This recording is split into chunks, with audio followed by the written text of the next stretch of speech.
Howdy guys, we're going to be talking about Dalton's law of partial pressures. Dalton's law says that the total pressure of gas mixture is equal to the sum of the partial pressures of the component gases. So if I add the partial pressures together here, I will end up with the pressure that's the total.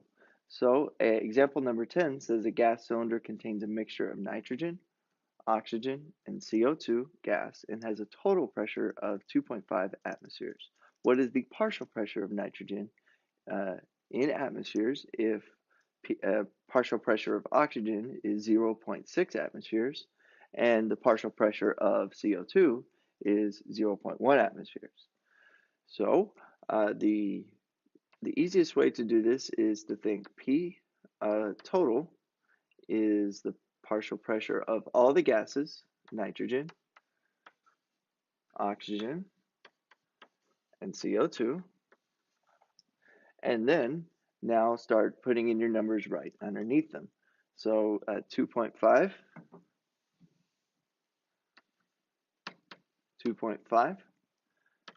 equals the partial pressure in nitrogen, because that's the one we're looking for, and oxygen, which is 0.6, and CO2, which is 0.1. So really, it's a simple subtraction or addition problem. And so I take 2.5 subtracted by 0.06 subtracted by 0.1, and my partial pressure of nitrogen is going to be 1.8 atmospheres. And that's it. It's very simple to be able to um, add or subtract these. Now you have to be careful because sometimes this will be involved in another law, especially Boyle's law. It likes to come up in those different questions, so be careful. Now Dalton's law is really helpful whenever we're looking whenever we have to um, do experiments while we're taking gases, because normally when we create gases, the only way to effectively do this and to get a pure sample right here is to bubble it over water. What this would have looked like at the beginning is this entire thing would have been full of water. And then as I proceeded with this reaction and the potassium chlorate decomposed, it would add oxygen and the oxygen would bubble up, and then I would end up with pure O2 in here. But it's not exactly pure because I'm still getting a little bit of water vapor. Okay, I'm still just a little bit of water as a gas. So I need to account for that, and that's going to be addressed in this next problem. So if zinc metal was reacted with hydrochloric acid in order to generate hydrogen gas, and generating gas is usually where you're going to run into these problems. The barometric pressure during the experiment was 745 millimeters of mercury, and the temperature was 22 degrees Celsius. What is the pressure in millimeters of mercury of the dry hydrogen gas? The vapor pressure of water is 22 degrees Celsius. At 22 degrees Celsius is 19.8 torr. So this is a kind of an interesting problem, but it looks difficult, but it's not hard. Where what I am doing is I've asked you the vapor pressure. I've asked you what the pressure of the actual hydrogen gas is. So we know that the pressure inside this container, which is just like the one that's up here on the right, top right side of your screen, is going to be the pressure of hydrogen and some pressure of water because I've generated it over water.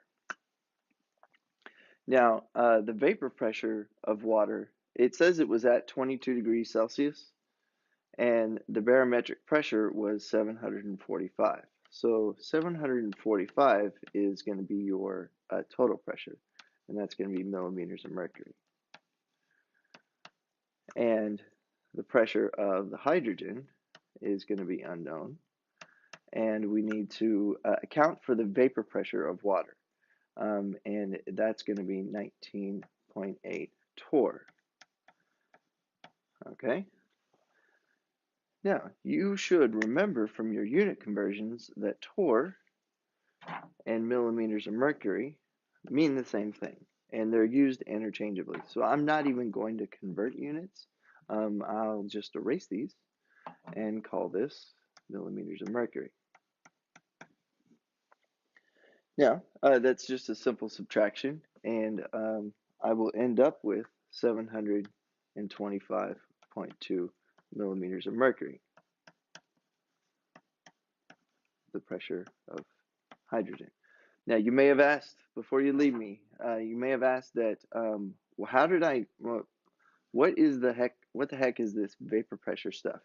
Well, the pressure of water, the water will depend on the temperature. And there are a lot of different pressure tables that you can look up, and these are all set known values. And so what I did is I just went ahead and looked this up on the internet and found that the vapor pressure water at 22 degrees Celsius is 19.8 torr. If you run into that problem, you may have to look up the vapor pressure, but on a test, I'll go ahead and always tell you. All right, thank you.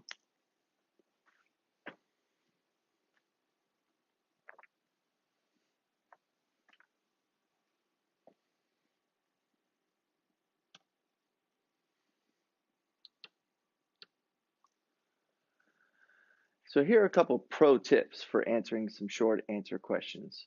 Anytime I'm asking you about pressure, you need to work in the word collisions. Anytime I'm asking about temperature, you need to work in the phrase kinetic energy. And anytime I'm asking about volume, you need to think about the size, okay? You must be able to discuss those things. It helps you explain what's actually going on rather than just stating the different laws that are there. So, thank y'all.